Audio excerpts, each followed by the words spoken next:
For centuries, humanity has believed in a linear path of evolution, a slow, steady climb from primitive survival to modern innovation. But what if that story is incomplete? What if the turning points in our development weren't purely natural? Roughly 6 million years ago, an ancestor of modern apes rose to its feet, setting in motion a journey that would eventually lead to Homo sapiens. For hundreds of thousands of years, progress was glacial. We tamed fire, carved basic tools, and lived hand-to-mouth existences. Then, just 20,000 years ago, everything changed. In a span shorter than a blink in evolutionary terms, we went from hunter-gatherers to architects of vast megalithic temples, builders of empires, and eventually, explorers of space. How do we make sense of that? Some argue we can't, not with conventional science alone. This explosion of intelligence and innovation has led to alternative theories. One of the most provocative, that we had help from beings far more advanced than ourselves. Welcome to the world of the Anunnaki. They're more than myth. They're the center of a sprawling theory that suggests humanity's greatest leaps weren't entirely human. According to ancient Sumerian texts, these so-called gods came not from the heavens in a spiritual sense, but from the sky in the most literal way imaginable, another planet. And they didn't just visit, they stayed, they ruled, and perhaps most importantly, they altered us.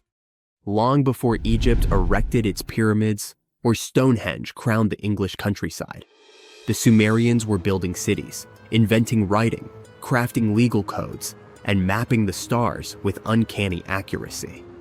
Their civilization bloomed in Mesopotamia nearly 7,000 years ago, and it left behind cuneiform tablets that continue to baffle and inspire.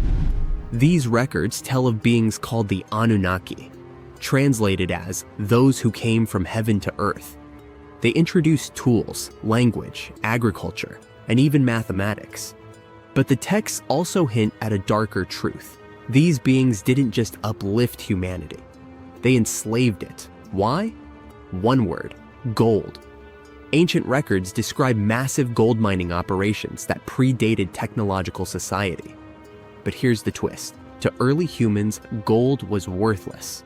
It had no utility, no exchange value, no role in survival. Yet we dug for it with obsessive intensity.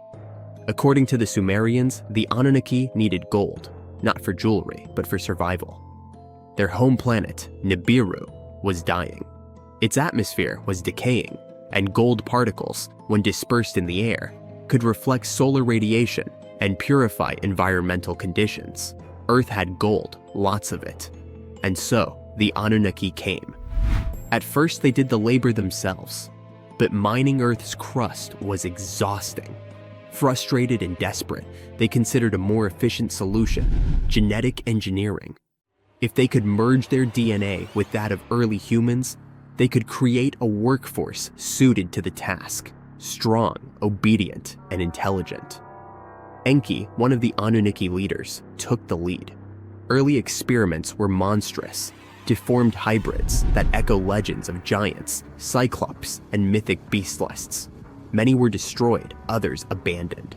But eventually, success came. Using one of their own as a surrogate, they implanted a fertilized egg, part Anunnaki, part hominin. The result was a child named Adamu. Sound familiar? To many, Adamu is the precursor to the biblical Adam. The parallels between religious creation stories and Sumerian myth are too sharp to ignore. Created in our image, from clay, the Sumerians were telling a story that would echo through ages, morphing into sacred texts and oral traditions around the globe. Adamu and his descendants became laborers, building a society under Anunnaki rule. But something strange happened. These hybrids didn't just follow. They learned, they questioned, they grew in number and complexity. Eventually, they became us. Here's where the timeline warps. Homo sapiens have existed for over 300,000 years. Yet for most of that time, we were indistinguishable from animals in both behavior and cognition. Then, seemingly overnight, we developed art, architecture, religion, governance, and science. No smooth curve, just a spike. How? Some point to climate shifts or population booms, but others look to Nibiru. Modern astronomers have observed gravitational anomalies beyond Neptune, suggesting the presence of a massive unseen planet. Dubbed Planet 9 or Planet X, it eerily mirrors the Sumerian Nibiru, which they claimed had an elliptical orbit that brought it near Earth every 3,600 years. The timing of historical jumps in human development? It aligned suspiciously well. According to legend, as Nibiru approached Earth, the Annunaki would return. Some think they never left. Others believe they're watching, waiting. What did they look like? Relics suggest beings 3-4 meters tall, with elongated skulls and high foreheads, features mimicked by ancient civilizations who bound the skulls of their elite. They wore ornate robes, had light skin, and luminous eyes. Their leader was Anu. His sons, Enki and Enlil, managed Earth's operations. The Anunnaki might have left behind more than just myths, hidden knowledge, lost technology, even genetic markers that still echo within our DNA. The idea is unsettling, yet alluring, that our creators may return, that we are not the pinnacle, but the product. And here's another twist. Some researchers argue that humans don't even belong here. In the book, Humans Are Not From Earth, anomalies in our biology are explored. Why are we uniquely vulnerable to sunlight? Why do we suffer chronic back pain? Why are childbirths so difficult? Every other species fits perfectly into Earth's environment. We arguably do not. Could it be because we're hybrids? Part Earth, part something else. From gold mines to rocket ships, from caves to satellites, our species has always been driven by something deep and inexplicable. Maybe it's curiosity, maybe ambition, or maybe, just maybe, it's a buried memory of where we came from and who made us. So next time you look up at the night sky, remember, the answers to humanity's origin may not lie beneath our feet, but far above our heads. And the Anunnaki, their story isn't over. It may be just beginning. Night enveloped the desert above Heraklion. A group of archaeologists moved through the labyrinth of sunken ruins, illuminating their path with powerful flashlights. Suddenly, one of the researchers, Dr. Martin Hale, stopped in front of a temple wall. He carefully brushed away a layer of sand and discovered a strange bas-relief. A woman holding a creature with an unusually elongated head and enormous eyes. "This can't just be a stylized depiction of an infant," whispered his colleague, Alice Carter. "The Paracas skulls in Peru have similar shapes. Could this be evidence of hybrids?" The question remained unanswered, but the mystery of Heraklion continued to intrigue scientists. Theories ranged from ancient cults to contacts with extraterrestrial civilizations. However, biologists established that elongated skulls could be the result of artificial cranial deformation, a practice common in ancient times. No DNA analysis has shown traces of non-human genetics. Meanwhile, in another part of the solar system, the Viking 1 probe transmitted an image to Earth of a rock formation on Mars resembling a human face. The photograph instantly became a sensation, fueling conspiracy theories. "It's just pareidolia," astronomers stated. "The human brain is wired to recognize familiar shapes in random forms." Decades later, when NASA sent more advanced spacecraft, images confirmed that the face on Mars was merely an ordinary hill, with shadows creating the illusion of facial features. However, proponents of the ancient Martian civilization theory insist that the truth is being concealed. No less mysterious are the artifacts of the Maya civilization. Their bas-reliefs depicting beings resembling astronauts, their complex astronomical calculations, and myths of gods descending from the heavens suggest possible contact with extraterrestrials. Some researchers associate Kukulkan, the feathered serpent god, with alien beings. However, historians remind us that such imagery appears in many cultures and may carry purely symbolic meaning. In Scotland, on Arthur's Seat Hill, children stumbled upon 17 miniature wooden coffins with tiny figurines inside. The origin of these remains unresolved. Were they ritual offerings, connected to the murderers Burke and Hare, who sold their victims' bodies for medical research, or simply children's toys mistakenly perceived as something mystical? Some theories suggest they could have been a form of symbolic burial for souls who never received a proper grave. Others believe they were connected to an ancient superstition meant to ward off evil spirits. Another hypothesis suggests they were linked to an old Scottish practice of making talismans for protection against supernatural forces. The Antikythera mechanism found off the coast of Greece is another ancient enigma. This intricate device, over 2,000 years old, turned out to be an astronomical calculator ahead of its time. Studies revealed that the mechanism was used to calculate planetary movements and eclipses, proving the advanced knowledge of ancient Greek science. Many researchers now believe that similar devices might have existed, but no other examples have been discovered. Recent images from the Perseverance rover uncovered mysterious square structures on Mars. Geologists attribute them to natural crystallization and erosion processes, but UFO enthusiasts are convinced they are ruins of ancient constructions. The formations bear a striking resemblance to rectangular patterns seen in some ancient Earth structures, further fueling debates about potential past life on the Red Planet. In Germany, during excavations near Marburg Castle, students discovered a pocket sundial. The miniature device, several centuries old, amazed researchers with its precision and craftsmanship. Who owned it? Was it part of monastic heritage, used for prayers on a strict schedule? Experts believe that such sundials were rare and expensive, likely belonging to high-ranking individuals or scholars deeply engaged in astronomy and mathematics. Yet one of the most intriguing discoveries remains the Sabu disk, a 5,000-year-old artifact from Egypt. Its purpose remains debated. Some believe it was a ritual object, while others think it had a technical function, possibly part of an ancient machine. Some engineers speculate that its shape suggests it could have been part of a primitive flywheel or a component of an unknown mechanism. Certain studies suggest it could have been related to liquid movement or even served as a part of a lost mechanical system. Despite extensive research, its true function remains an enigma, adding to the ongoing fascination with the technological capabilities of early civilizations. The world is full of mysteries. Every solved enigma raises new questions. Were these artifacts merely the result of human ingenuity, or evidence of contact with forces we have yet to understand? As new discoveries emerge, the past continues to challenge our understanding, reminding us that history holds secrets waiting to be uncovered. There are several places on Earth, awesome and mysterious, that evoke so many questions that some people believe they were built by or with the help of extraterrestrial intelligence. Let's explore those mystical destinations. In the hills above Cusco, Peru, you'll find an ancient Inca fortress called Sacsayhuaman.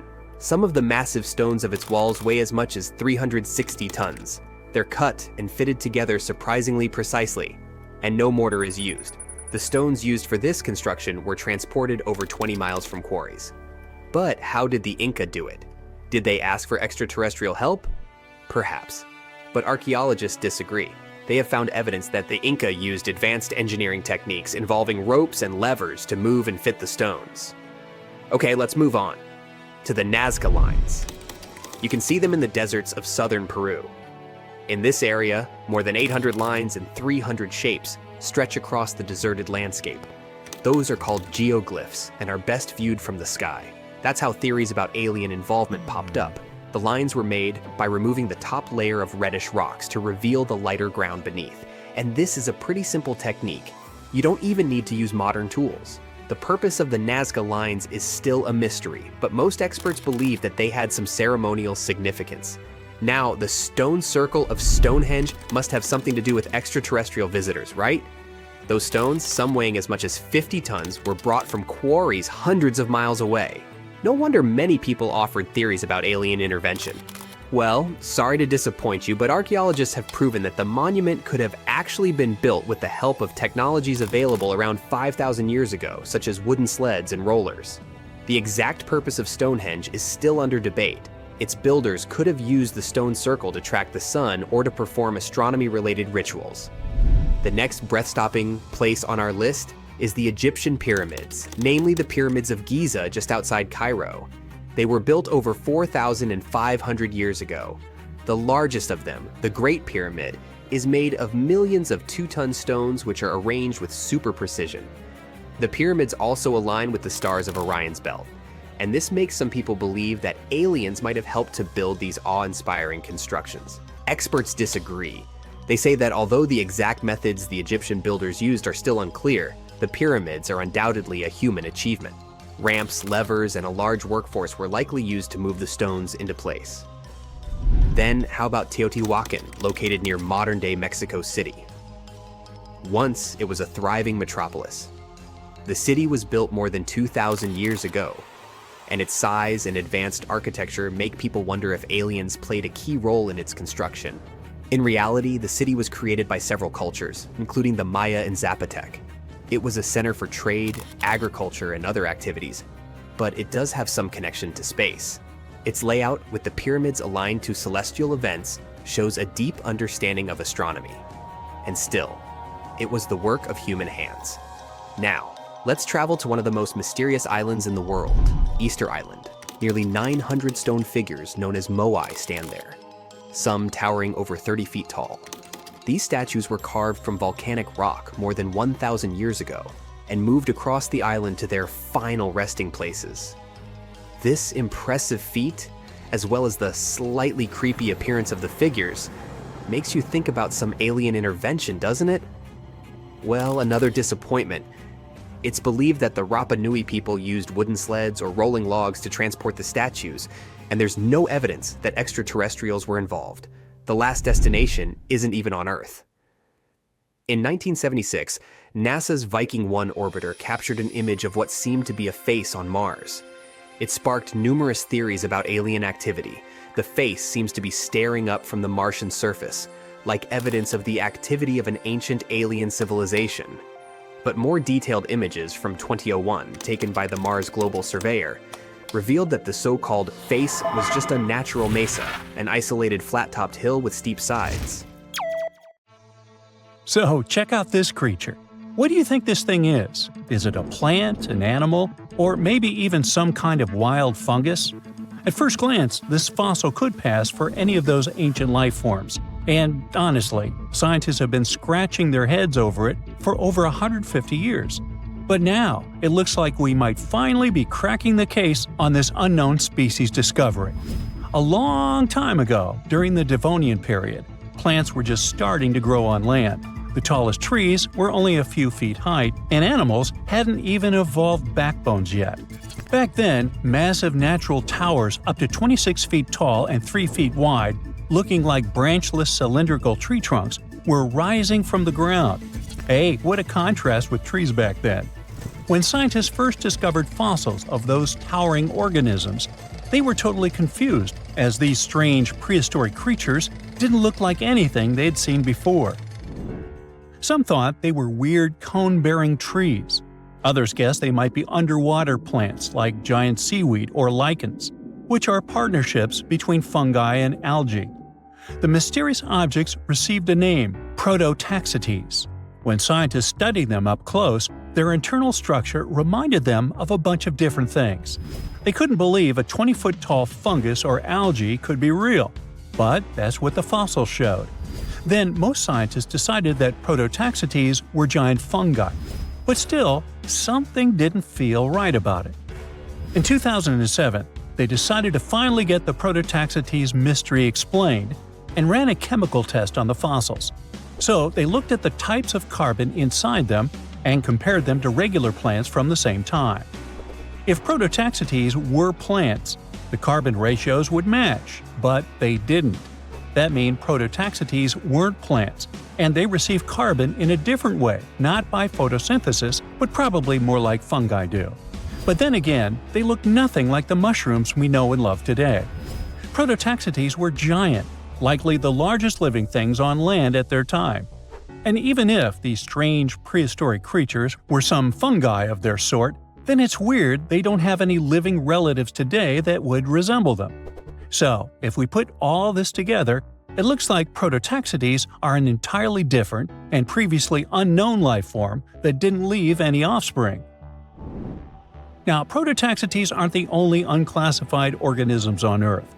About 600 million years ago, there were no fish, no sharks, no crabs. just simple life forms like algae and bacteria drifting through calm, shallow seas. But some seriously strange creatures, completely unlike anything we see today, lived among them. They looked like underwater ferns, stood perfectly still, and absorbed nutrients straight from the water. These bizarre life forms were rangeomorphs. They ruled the oceans that were thick with nutrients back then. So rangeomorphs didn't need mouths, eyes, or muscles to survive and just soaked up whatever they needed. Some of them were as small as a finger, and others grew as tall as 6.5 feet. But as Earth entered the Cambrian period, the oceans became much more competitive. Fast-swimming creatures with limbs, eyes, and jaws showed up and ate the same food faster, and maybe even ate the rangeomorphs themselves. The chemistry of the oceans also started to shift, and the nutrient-rich waters became more like today's oceans, where food floats around in particles that active animals scoop up. So the rangeomorphs vanished forever, but scientists still find their fossils all over the world, preserved in ancient rock. They had an incredible fractal design, a pattern that repeated itself at every level, from the smallest branches to the full body. Using fossil clues, researchers built 3D computer models of what rangeomorphs looked like. They found out that these strange prehistoric creatures filled their space in a nearly perfect way. They were like optimized living sponges. But scientists still can't agree on where exactly rangeomorphs fit on the tree of life. At first, they argued over whether they were plants, animals, fungi, or something completely different. Now, most agree they were primitive animals, though they were so different that they might deserve their own unique branch, what scientists call a clade. And then there was Dickinsonia, another prehistoric creature that was so strange that scientists couldn't even agree on what it was for nearly 100 years. Some thought it was a giant single-celled amoeba. Others thought it was a type of lichen, or maybe a failed evolutionary experiment. This bizarre life form lived about 558 million years ago, long before dinosaurs, sharks, or even insects showed up. After many years of studies, Australian researchers finally got proof that Dickinsonia was an animal, and possibly the oldest one scientists have ever found. They solved the mystery thanks to really well-preserved fossil fat molecules stuck in the rock near the White Sea. These molecules were a type of cholesterol, the kind of fat found in animal cells. If cholesterol is present, it almost certainly came from an animal, sort of like animal DNA. Dickinsonia lived millions of years earlier than scientists had previously thought, and didn't look anything like modern animals. It had no head, no mouth, no arms, no legs, and definitely no organs. It was oval-shaped, like a giant pill bug or flattened jelly bean, with weird ridges running across its body. Some were tiny, but others grew up to 5 feet long, the size of a person. It didn't swim or walk, but was just lying on the seafloor, soaking up nutrients from the water or absorbing stuff through its skin. It was tricky to identify because most fossils came from high-pressure rock, where heat had destroyed all the delicate organic stuff scientists needed to study. To get to the good fossils, researchers had to rappel down 300-foot cliffs, dig out huge blocks of sandstone, throw them down, wash them, and then repeat the process. And inside one of those sandstone slabs was the fossil that changed everything. That helped finally confirm that Dickinsonia was an animal, which proves that complex animal life existed before the Cambrian diversification, where tons of new animals with bones, eyes, and limbs suddenly appeared. Scientists think the spot where they found these fossils might hold more clues about ancient life. For a long time, scientists had no clue what other group of ancient life forms slime molds were. These weird jelly-like blobs that pulse and ooze on rotten logs and forest floors aren't fungi like mushrooms, though people thought they were for years. It turns out they're more like amoebas, squishy, single-celled organisms that can move around. There are over 900 species of slime molds all over the world. You'll find them in soil, leaf litter, and especially on decaying wood. Scientists found them trapped in amber from 100 million years ago, and it looks just like modern slime molds. Scientists still know very little about how slime molds interact with other species. what role they play in ecosystems, or how they think without a brain, nerves, or a control center. But somehow, they can make decisions and adapt to their surroundings. It makes them a lot like social insects, like ants or bees, where no single bug is in charge, but the colony still works together as a smart group. Even without brains, scientists have trained slime molds to solve mazes just by responding to chemicals and learning from their environment. One way these organisms learn is through a process called habituation. It's sort of like how you get used to cold water after jumping in a lake, or stop noticing an annoying buzzing noise after a few minutes. That's your brain helping you tune out something harmless. Some slime molds can do this too. If they get in nasty conditions, like salty, dry, acidic environments or chemicals, they'll avoid them at first. But if there's food on the other side, they'll eventually get used to it and push their way through. And if you let slime mold go dormant and wake up a year later, it still remembers how to deal with salt. They even seem to be able to decide where to go based on where they found food in the past. With more and more unknown species discoveries, scientists can paint a better picture of Earth's biological past. The ancient Indian texts mention beautifully decorated chariots or entire palaces called vimanas that could take off and, in a matter of seconds, fly away as far as space. Some people believe these vimanas only existed in Indian mythology, but it's also possible that they were based on a real technology that had been lost over the centuries. According to the Vedas, ancient Indian religious texts, there was the elephant vimana with several engines and many other types named after animals and birds. There was one for local travel, one for visiting different countries, and one for traveling to the moon and various planets. They could develop a great speed. One vimana had the superpower of invisibility. Another one was shaped like a sphere and was built on the winds produced by Mercury. This vimana was said to generate an enormous ray like the sun and make noise like the storm's thunder.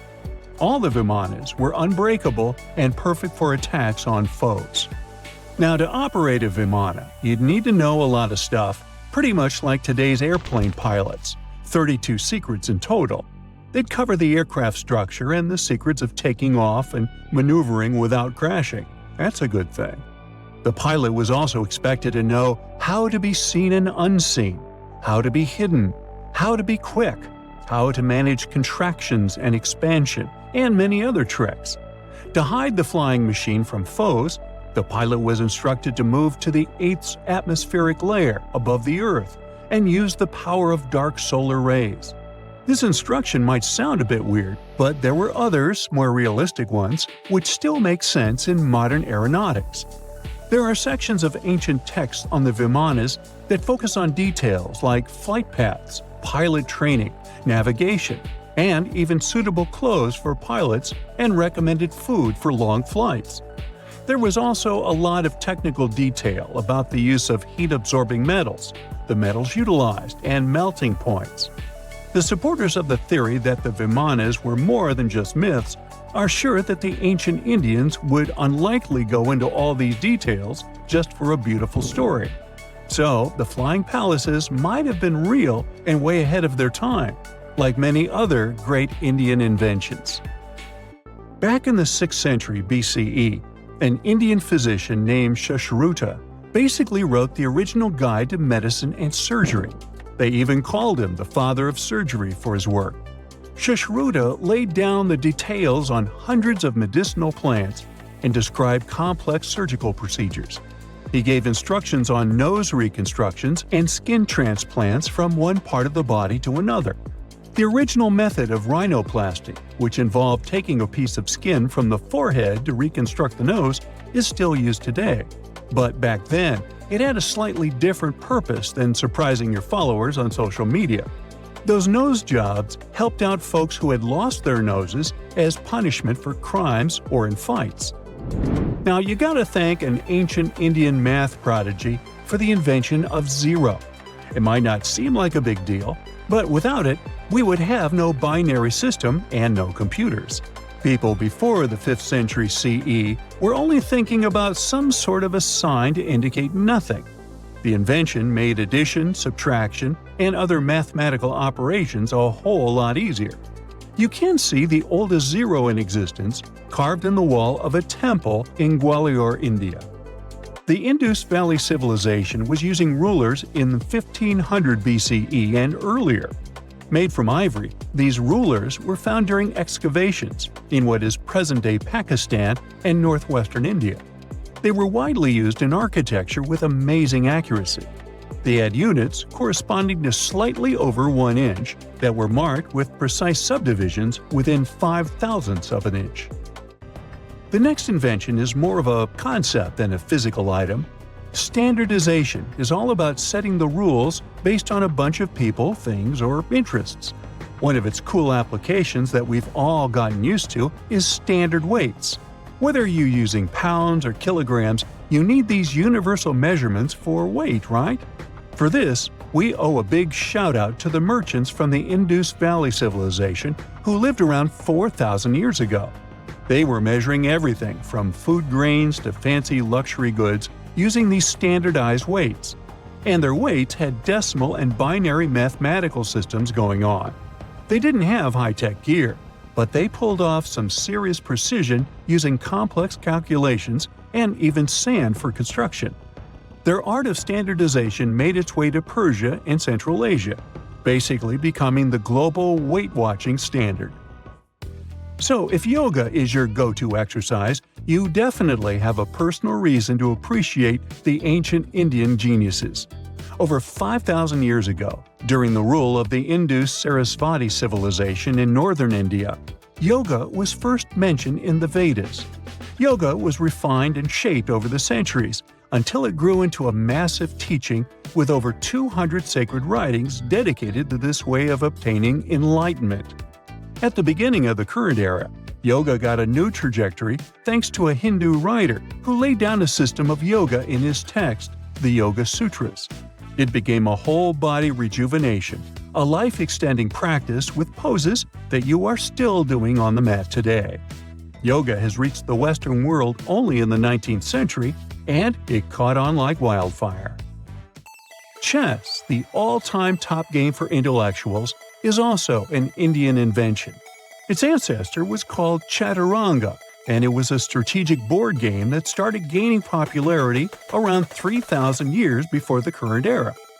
This early Indian version of chess was played by 4 people, not 2, and had 64 squares. Each player had 8 pieces, ranging from pawns to kings, bishops to knights, and there was no standard 6-faced dice. They rolled with an oblong one. Players facing off were actually allies, forming 2 teams based on the direction they sat. Chess, that we know and love today, was first mentioned in ancient Indian literature in a legend. It said that the wife of a villain called Ravana had invented the game to amuse him. Now, the word shampoo comes from the Hindi word, which means to soothe or knead. The substance was invented in India in 1762 and was originally used for head massages, hence the name. The first shampoo was made of natural oils and herbs. British traders fell in love with the idea and brought it back with them to England. It took years for the original head massage oil to evolve into shampoo as we know it today, but it's still an Indian invention. Unlike the ancient Greeks, who wore animal skins, the Indians started cultivating cotton back in the 5th and 4th centuries before the current era. They used cotton threads to produce fabrics that soon became a huge hit in the Mediterranean and beyond. Jute and wool also have their origins in India. Cashmere, the finest and most exclusive type of wool, actually comes from the Kashmir region of India.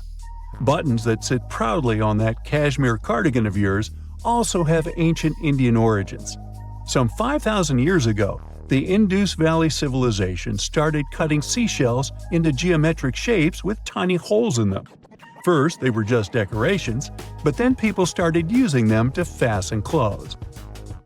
Now, when you think about radio communication pioneers, Marconi's name usually steals the spotlight. He got a Nobel Prize in Physics in 1909 for his groundbreaking radio work. But there's an unsung hero in the radio waves game and his name is Sir Jagdish Chandra Bose. He spilled the beans on radio communication way back in 1895. He shot an electromagnetic wave across 75 feet at the town hall in Calcutta, and it went through walls, rang a bell, and even set off some gunpowder.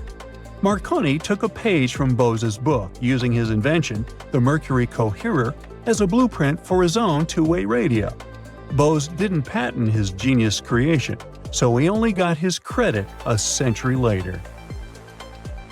Phew! This summer has been turning up the heat like never before. We feel like roasted marshmallows on a sizzling grill. Yes, the world is getting hotter, but some regions have always fought with high temperatures. It turns out people had some inventions to keep themselves cool in ancient times too. Some of them are still functioning, even 3,000 years later. Let's take a look at how people saved themselves from heat throughout history. So, put an ice cube into your cold drink and get ready to hear how people survived the heat. Speaking of ice cubes, do you know that the Persians made an ice storage system? In the deserts of ancient Persia, people had an out-of-the-box idea about how to prevent their food from turning into a melted mess.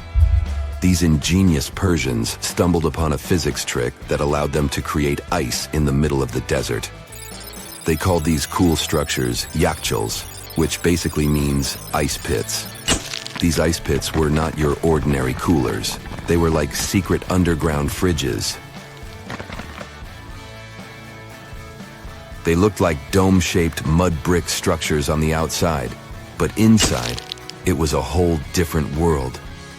These ice pits had an evaporation cooler system that worked like magic. At night, when the desert cooled down, Persians made use of the radiative cooling effect. They set up cleverly designed trenches to hold thin layers of water.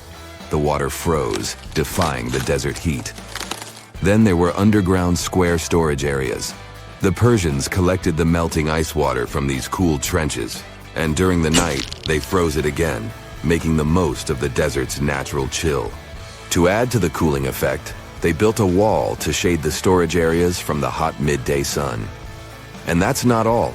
They had this fantastic wind-catching contraption called a badger that caught the breeze and directed it right into the ice pits. Fresh air plus ice. Cool breeze. A winning combo. They even had intricate water channels called qanats to bring water to the ice pits and homes all the way from the nearby mountains. As time passed, these yakhchals faded into history and modern technology took over. But hey, there's good news too. Some awesome folks in Iran are restoring these ancient coolers.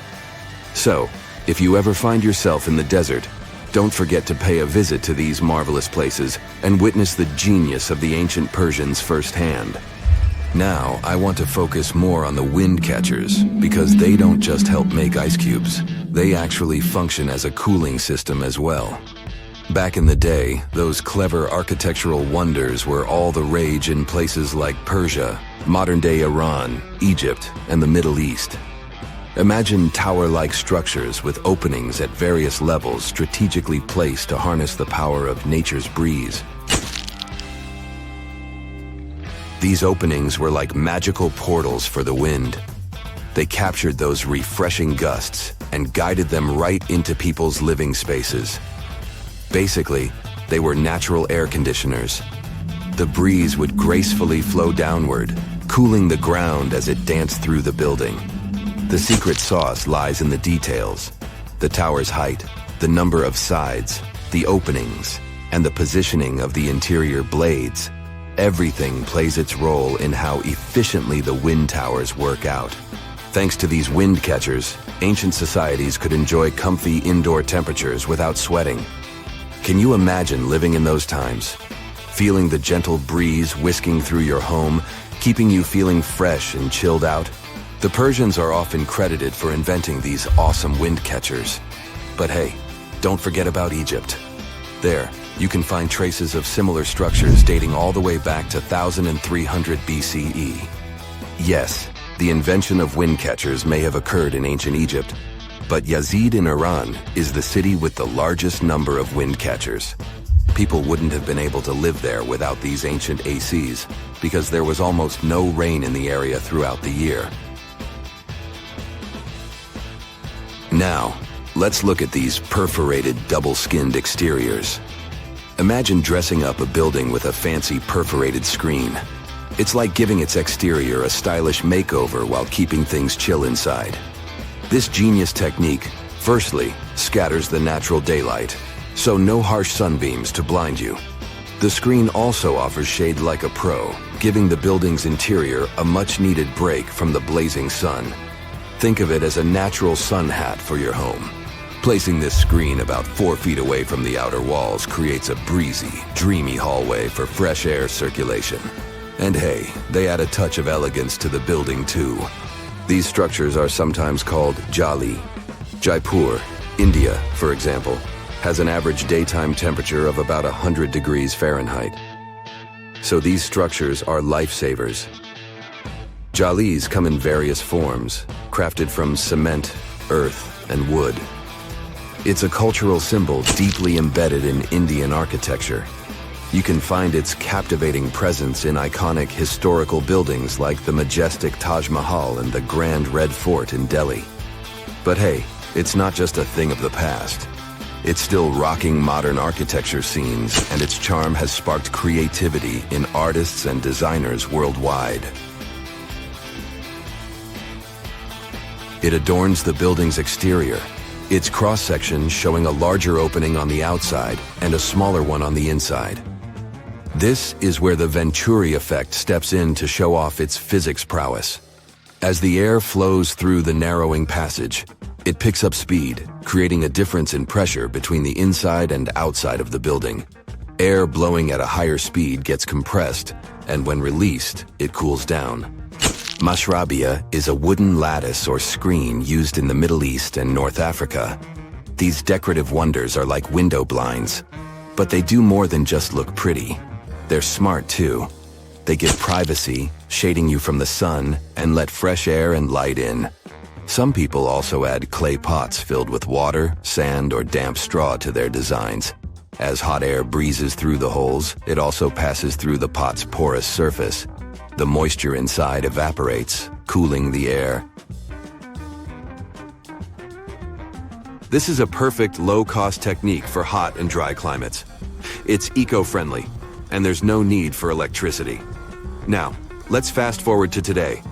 Designers are getting creative, mixing traditional wisdom with modern tech. At the Al Bahar Towers in Abu Dhabi, they've got it too. Picture over 2,000 hexagonal panels that dance with the sun's movement, providing shade to the building's interior. Water evaporation was another secret weapon for ancient people. Simple, yet super effective. Plus, ancient Egyptians hung wet mats and curtains in doorways. When the air passed through them, it cooled down, providing a relief from the scorching sun. Ancient architects were the masters of maximizing airflow. They knew how to cross-ventilate and let hot air escape while inviting cooler air to the party. Speaking of ancient Rome, bathhouses were the place to be back then. It was like a community hub. People gathered to chat about politics, play sports, and, of course, take a relaxing dip. The frigidarium was the cool spot in Roman baths. After a steamy soak in the caldarium, Romans dashed to this giant pool to chill out. Then in some places, like Cappadocia in Turkey, people went underground to hide from the heat. They carved cozy dwellings in volcanic rock, harnessing the Earth's natural cooling powers. So the lesson here is simple. Architects and designers can create wonders by combining local traditions with smart tech. California's Death Valley boasts the highest officially registered temperature to date, with 134 degrees Fahrenheit in 1913. Meanwhile, Africa's sweltering record stands at 131 degrees Fahrenheit in Kebili, Tunisia, as noted in 1931. In Europe, the highest temperature ever documented reached almost 120 degrees Fahrenheit in Sicily in August 2021. Then, in 2022, the UK had the hottest summer of all time. You know, a lot happened in the first millennium CE. Sure, we're talking about 1,000 years worth of human history. If you'll remember from school, you'll know it was the time of the rise and fall of the Roman Empire. It was when humans saw the transition to the intense times of the Middle Ages. And some say it was the apex period of the Mayan civilization, all the way in Mesoamerica. But thanks to top-notch technological advancements, we can look at history a lot differently today. You see, archaeologists have found actual proof that the Mayan civilization may have started way before we think it did, and that since the beginning, their civilization was far from simple. To find out more about this, you'll have to tread deep into the Guatemalan rainforests. Are you down for the ride? Rainforests are dense and difficult to access. If you were an archaeologist, I'm betting you'd find them quite threatening as well. That's actually one of the reasons why we've been kept in the dark for so long when it comes to the truth about the Mayans. But take a look at this. You'd expect to see ruins like this in places like Portugal, England, or the United States. I'm talking about 130-foot wide roads, painted white to help travelers journey through the nighttime. For scale, these roads were about half the size of an American football field. Huge, huh? Scientists recently unearthed a 110-mile network of roads such as these, and they think this dates back to before the first registered Mayan ruins we've known so far. These roadways, which sometimes ran over swampy ground and were even elevated at times, are being called the world's first superhighways. Even if there is no registry of animal-powered vehicles, it's believed that the Maya used them to travel around a network of possibly 964 settlements. They were built like a huge spider web, and from what archaeologists have gathered, they worked as an implied system of economic and social interactions. This completely debunks the traditional idea that the Mayan pre-classic period, which dates back to 1000 to 350 BCE, was made of small tribal settlements. Imagine the manpower and engineering ability you need to muster to build something close to these white highways. Scientists believe that these causeways were built pretty much the same way as the Mayans built their pyramids. Oh, and if you're wondering about these gigantic pieces of architecture, don't worry, we'll talk about them in a bit. Now, so far, scientists believe that the roads were built with a mixture of mud and quarry stone. Oh, and using several layers of limestone, of course. Researchers were only able to find all of this out because of a new technology called LiDAR imaging. Do you know how we've used sonar technology to map out the ocean bed? Well, this is very similar to that. But instead of using sounds, we use laser systems. This mapping system allows researchers to see through and beyond the thick canopies of forests. It's like we have X-ray vision. This is definitely a game changer. But lost Mayan cities began to be unearthed in the mid-20th century, and since then, ruins from cities such as Tikal, Palenque, and Uxmal have been rediscovered. But let's take a few steps back for a moment to get some context. The Mayans were one of the biggest pre-Columbian civilizations living in the Americas. Until now, experts believe that, at its apex, the Mayan civilization consisted of over 40 cities with a population of millions of people. That's a lot of folks. Their civilization spanned Mexico's Yucatan Peninsula, Guatemala, and Belize, and they survived mainly on agriculture. The thing is, the Yucatan Peninsula was an extremely difficult place to grow crops. So the Maya had to develop a complex irrigation system in most of their cities. They built a series of ceremonial buildings, pyramids, plazas, and even courts for playing ball. The Mayans might have been keen pyramid builders, but they also developed an advanced astronomical system. With whatever ancient technology they had, they were able to predict the exact location of planets, such as Venus and Mars, as well as the exact dates of eclipses. Now, let's take a look at some of their sites. This is Tikal. Located at the heart of the Guatemalan jungle, Tikal is believed to have been the capital of the ancient Mayan Empire. At its height, it was comparable in importance to such cities as London or New York in today's world. It is composed of a series of complex monuments. In total, the site has 12,000 buildings. The North Acropolis is Tikal's most ancient complex of monuments. Built solely by human hands around 350 BCE, it served as the resting place of kings and chiefs. Its monuments are up to 200 feet high.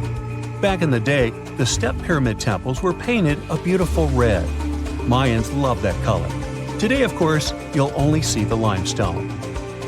We've said that the Mayans spread out through different countries, so it shouldn't come as a surprise that Chichen Itza is a 10-hour drive from Tikal today. There's no feud between the two, they were just different city centers, like New York and LA. It's got one of the best preserved pyramids on Earth to date. Located in Mexico's Yucatan state, this Mayan city is well over 1,500 years old. At its peak, it was home to 35,000 people. The site covers 4 square miles of land. The highlight is El Castilla, a tremendous step-like temple standing 80 feet above ground. Its most peculiar feature is that it has 91 steps up each of its 4 sides, including the upper platform, which makes for 365 steps, the same number of days as the solar year. Makes you go, Behold, the lost city of Palenque. Another important Maya city is believed to have hosted over 6,000 people at its peak. Archaeologists have made some unusual discoveries on this site. The most eccentric of them all makes us think of Indiana Jones and the Tomb Raider. One of the buildings in Palenque is believed to be the final resting place of the Red Queen of Palenque. She was believed to be the grandmother of the last Mayan king. In her honor, a huge monument was built to keep her body after her passing. The discovery of the tomb itself was already thrilling.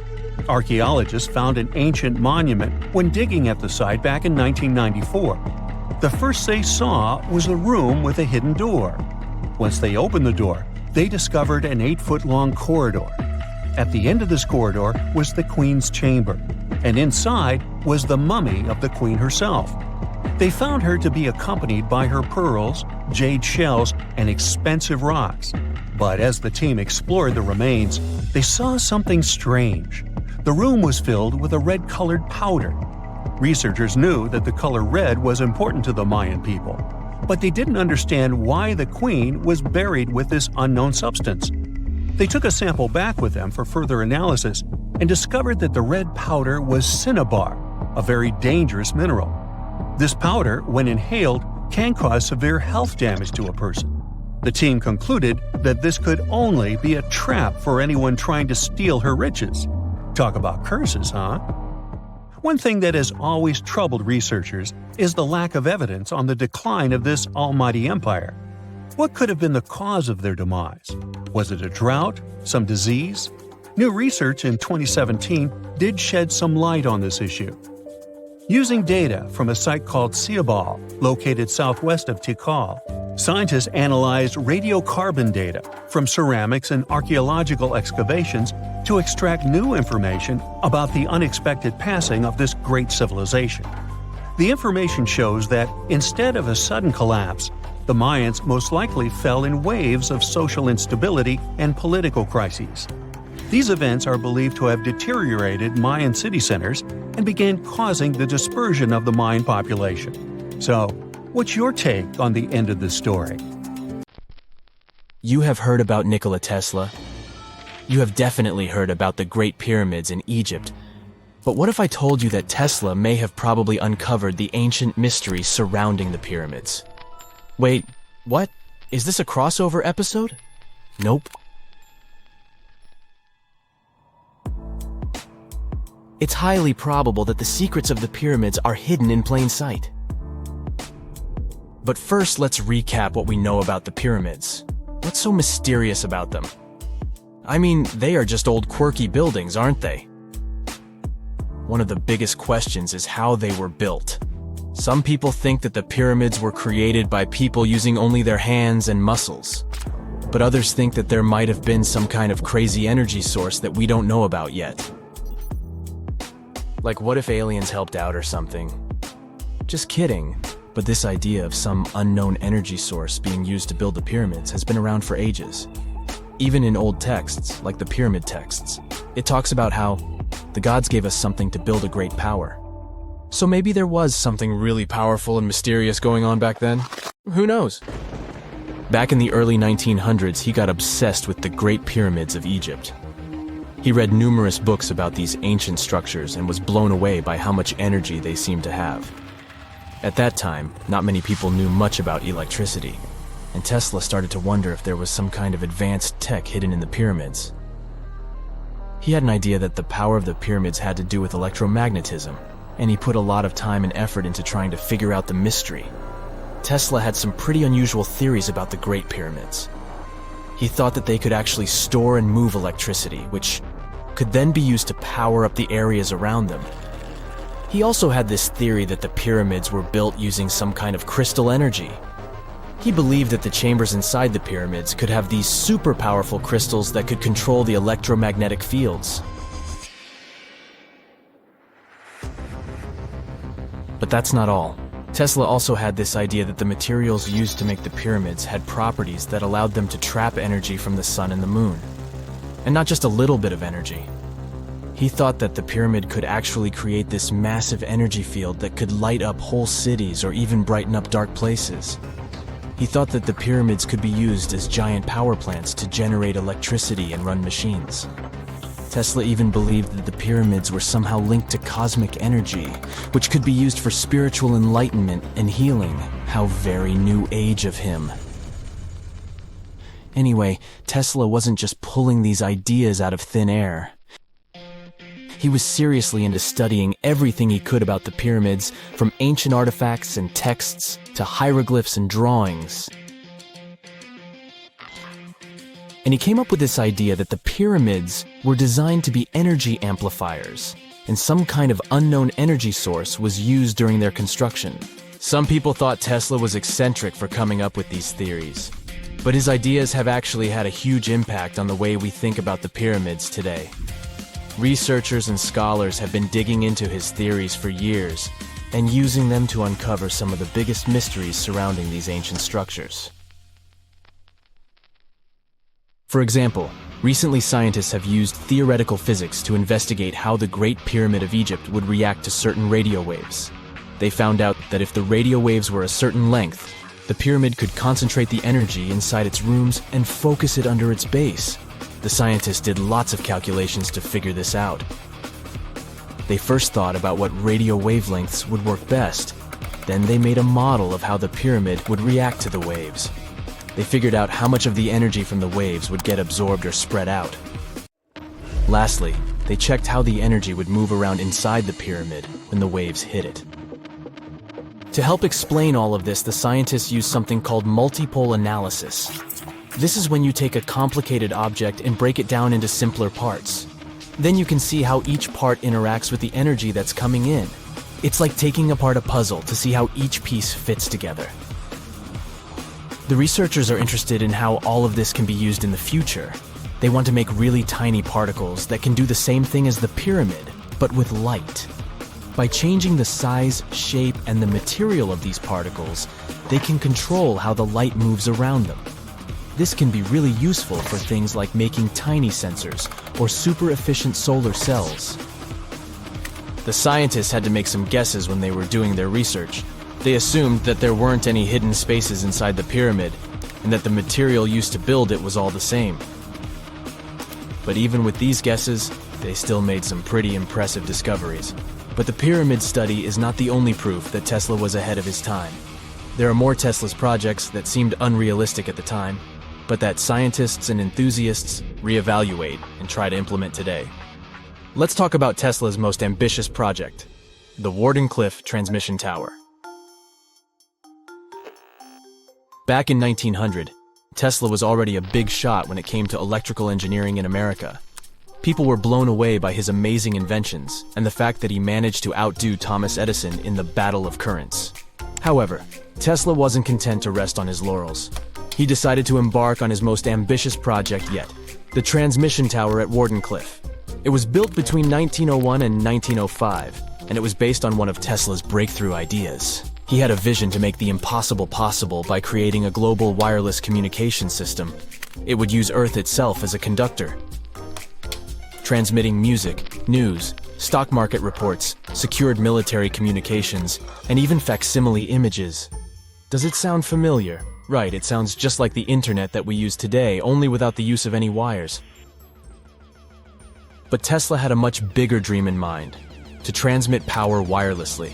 He already proved that high-frequency signals could be sent without any wires using his Tesla coil transformers, and this sparked his obsession with wireless energy transmission.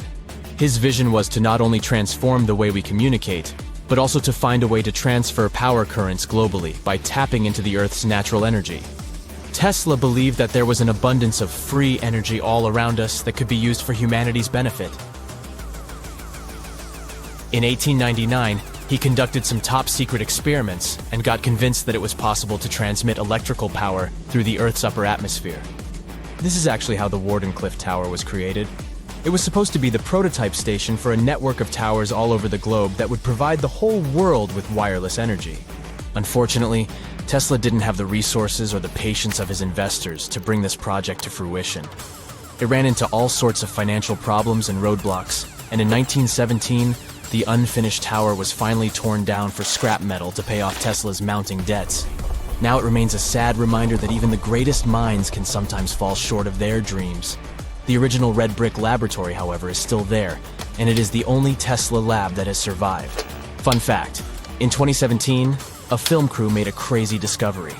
They used ground-penetrating radar to explore the area around Wardenclyffe, and they found a whole series of tunnels stretching for hundreds of feet underneath the site. Nobody knows exactly what these tunnels were used for, but people have been speculating for years that they were part of Tesla's grand plan. Wardenclyffe, of course, is a major landmark for Tesla enthusiasts from all over the world. Who knows? Maybe someone will finally crack the mystery of the tunnels one day. But even if they don't, the legacy of Tesla and his amazing ideas lives on. Imagine you could spend an entire week scanning ancient ruins and taking photographs of the world's most surreal archaeological sites. Would you be up for it? So, let's do some digging. The first stop on your busy itinerary is Southeast Asia. It's home to some pretty cool ruins. You start in Bagan, located in the hinterlands of Myanmar. There are many ways to visit the site, and you're glad you've booked 2 different experiences. The first one is a hot air balloon trip at sunrise. Right before dawn, you board the balloon, and as soon as the sun starts to appear on the horizon, you begin your flight over the marvelous area. As the sun rises, it glistens on more than 2,000 conic-shaped golden structures. The hot air balloon ride is quick, but it gives you unparalleled views of all the 40 miles over which the site sprawls. Back on land, you rent a bicycle and roam the village of ruins. Some of them are open and allow you to peep inside. These magnificent ruins were built between the 11th and 13th century CE and were mainly places of worship. There were originally over 10,000 buildings, but they were gradually deteriorating over time due to earthquakes. Thankfully, the site became a UNESCO World Heritage Site back in 2015 and has since been preserved. Up next, you catch a flight to Cambodia. You take some time to visit Angkor, the world-famous archaeological site nestled deep within the jungle. Good thing you've brought bug spray with you. The city of Angkor was once the capital of the Khmer Empire from the 9th to 15th century. FYI, the word Angkor means capital city in the Khmer language. The city was founded by King Yasovarman I, and it became one of the largest cities in the pre-industrial world. Researchers say nearly 1 million people live there. Until today, Angkor is admired for its stunning architecture. The Khmer style is recognized in the use of huge blocks of sandstone. The towers are believed to have been once decorated with gold. But today, the site is a maze of vine-covered temples. The city was abandoned in 1431 and wasn't rediscovered until the 1840s. Oh, and just so you know, this is also a UNESCO Heritage Site.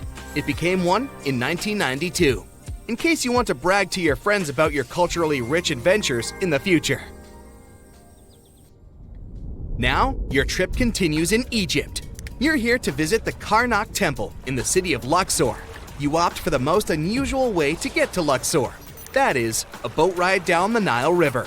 Leaving Cairo, you head south until you reach the famous ancient city. Luxor was once the capital of Egypt and a true hub of power and wealth. That is why the Karnak complex is such a great archaeological site. You choose to visit it at night, and still at the entrance, you are struck by the site's beauty. In the evening, artificial lights cast a golden glow on the temple statues and stone columns.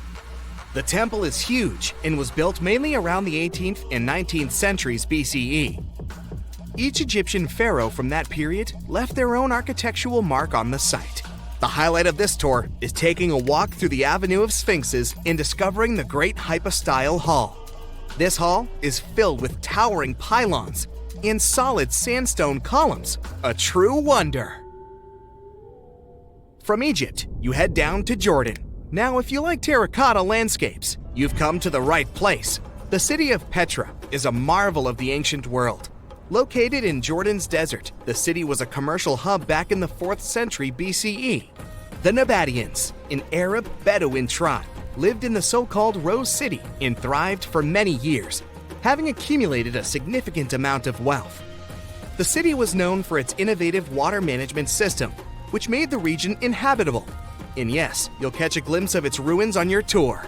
The rock-carved gate-like structure Petra is famous for what is called the Pharaoh's Treasury. It stands at the main entrance to the site and is said to have a treasure hidden beneath it. Don't forget to stand right beneath it and take one of those classic pictures for social media. Once Petra has been ticked off the list, you fly to southern Europe. More specifically, to the tip of the Italian boot. You have a day trip scheduled to visit the ruins of Pompeii. Pompeii can be reached by car from the city of Naples. It's home to the eerie yet well-preserved ruins of a city that was once engulfed by lava. When Mount Vesuvius erupted in 79 CE, it left the city of Pompeii completely buried under millions of tons of volcanic ash. The ancient city was first discovered by beneath the volcanic rock in the 16th century, but it was first cleared from debris in the 1870s. Today, you'll be able to walk down the streets of these ancient Roman ruins and imagine what the town looked like in its heyday. Pompeii was a vibrant and rich municipality. The site's ruins revealed that many areas of Pompeii had boasted impressive bakeries, markets, and even houses with balconies, which were a sign of great wealth at the time. And believe it or not, even some artworks survived the eruption.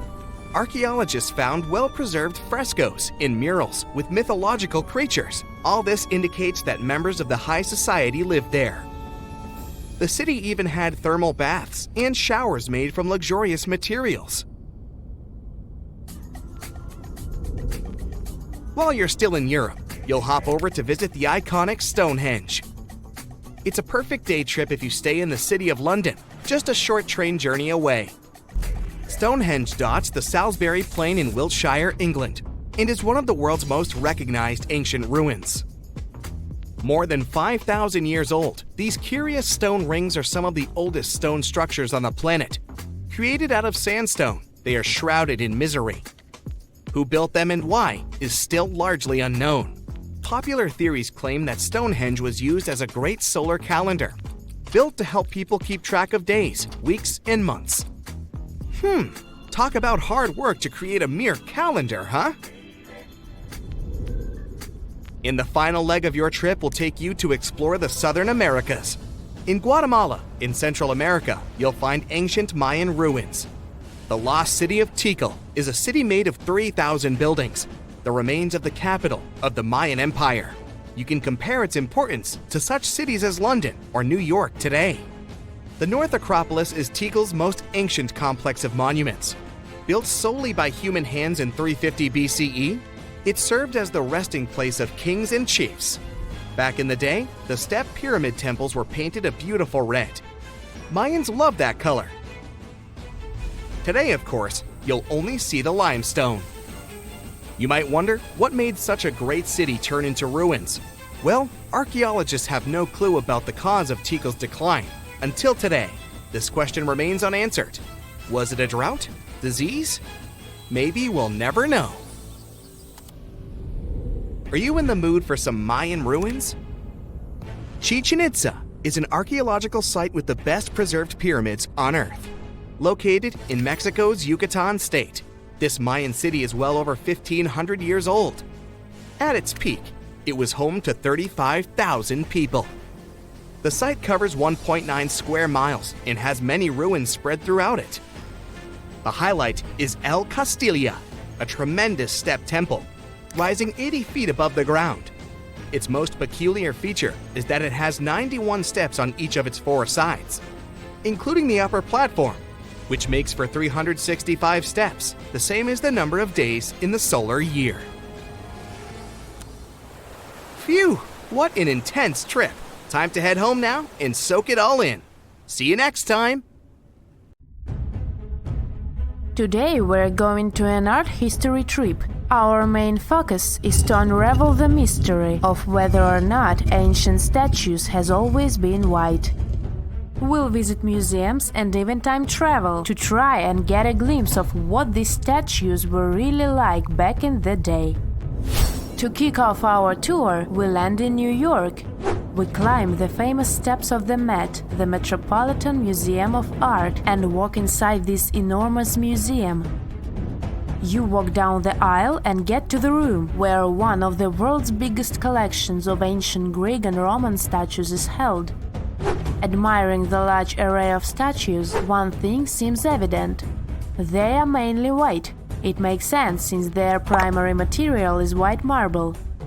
For centuries, historians, archaeologists and researchers in general have always taken this fact for granted. Weren't these statues always white?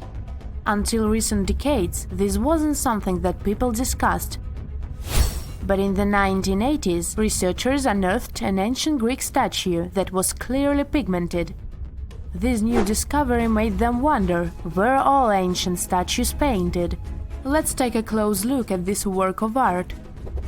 This 3rd century before the Common Era Greek statue was discovered to be almost entirely painted, still in its original form. You don't have to look too hard to notice that the statue still carries some of these original pink colors, with some shades of blue and red paint as well. The thing is, this statue is not an exception, it's the norm. As it turns out, ancient civilizations did paint their sculptures with bright and vivid colors, but somewhere along our historic timeline, this information got lost. According to researchers, pigment in sculptures was a way of bringing their representations closer to real life. We live in bright colors, so art might as well reflect that, right? Right! So let's take a few steps back to understand what happened. So why are our museum's galleries filled with white statues as far as the eye could see? You might have heard of Michelangelo. It's a famous Italian sculptor who carved the iconic David and painted the ceiling of the Sistine Chapel. Michelangelo was one of the most emblematic painters of the Renaissance. The Renaissance was a historical period when European artists, philosophers, and scientists developed a renewed interest in the creations of ancient Greece and Rome. Artists like Michelangelo started a series of Roman sculptures, like this one, the Leo Colon and his sons. They fell in love with their lifelike figures and pristine white marble. The one thing they didn't know, and didn't have the technology to know, was if the colored pigments from those sculptures had faded. After all, they were found after years of being buried or left in the open air. It's speculated that this statue, the Leo Colon, had colored snakes and mantles, for example. When the Renaissance artists set out to pay homage to ancient artists, they left their masterpieces bare too. They carved directly onto the marble and left them white, without pigmentation. Probably because that's the way they thought things were done in the old days. The works of Michelangelo and his peers influenced a whole generation of sculptors after that. So this way of doing art traveled to modern times without much questioning. However, evidence of color pigments in ancient statues is abundant. Some researchers show that scholars have known for at least a century that ancient sculptures weren't originally all white. Other studies suggest that this discovery might have happened even earlier. In early 1980s, archaeologist Vincent Brinkmann made a huge discovery. During his time as a student at the Ludwig Maximilian University in Munich, he developed a technology that was able to detect polychromy in ancient samples of Greek statues. Polychromy is an art of painting in several colors. Anyways, he was taken aback by his discovery and confused as to why and how other researchers and archaeologists weren't talking about this.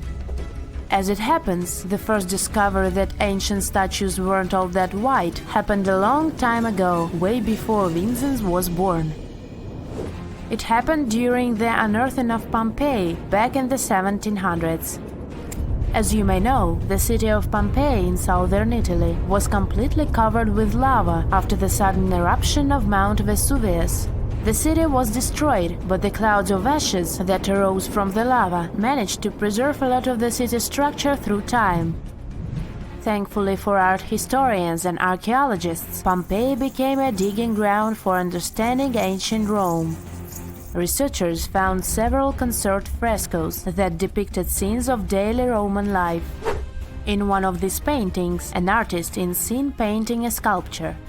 This fact was recorded by a very famous art historian known as Johann Joachim Winckelmann. He is also considered the father of art history. Now let's take a closer look at another famous statue. To see this one in person, you'll have to fly all the way to Rome and visit the Vatican museums. The statue you're looking at is a classic representation of Caesar Augustus. In case you didn't know, he was the founder of the Roman Empire and the first emperor of Rome. He is important. The sculpture you're seeing is called the Augustus of Prima Porta. You may have seen this before, probably in a history textbook. The thing is, it's always depicted in its white marble form. But according to an archaeological finding from the 1860s, the original statue was way much more colorful than that. According to archaeologists, the statue of Augustus de Prima Porta has a crimson tunic, yellow armor, and a purple mantle. It's important to keep in mind that colors weren't made artificially as they are today. Artists could only produce color from natural resources, so purple, for example, was an extremely difficult color to make. Back in the day, they derived purple from the mucus of a rare species of snail, meaning that anyone who used the color purple to pigment their art and clothes was powerful and wealthy. Well, this looked like enough proof for me that ancient statues weren't always white. But as we can judge by the look of our modern museums, there didn't seem to exist enough interest in the art community to further explore polychromy on the ancient statues. But remember that archaeologist we talked about, Brinkmann? Well, he has been collecting data on polychromy since the 1980s. At a certain point, he even began making colored replicas of such statues. The technology used is far from simple. To reconstitute these ancient works of art, Brinkmann makes a 3D plaster copy of them. Then he paints them by hand with the help of his wife. To find out which color were used in the original sculptures, Brinkmann uses UV light. Certain pigments glow under UV light, exposing traces that would otherwise be invisible. Take this colorful archer as an example. Look at these colors. This piece is the reconstruction of a marble archer in the costume of a horseman.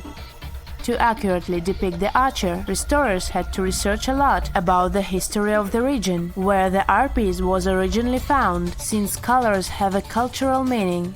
That, together with UV technology, allowed for the reconstruction you can now see. It seems very far from the idea we have of what the Greeks would make, but this is supposed to look exactly like the original one. According to Brinkmann, we shouldn't be so surprised that ancient Western civilizations used bright colors to depict their realities. After all, the Romans and Greeks were heavily inspired by the works of art of Egyptian civilization, Old Mesopotamia, and Asia. For example, if you look at the famous Egyptian Sphinx, you might be led to believe that it always looked that way. But that wasn't at all the case. Modern studies and virtual reconstructions of the monument show us that the monument was very colorful. The body of the statue is believed to have been painted terracotta, while the regal headdress that circles the head is meant to have been golden blue. All of these were considered important colors in Egyptian times, and it was only suitable to use them to depict a pharaoh.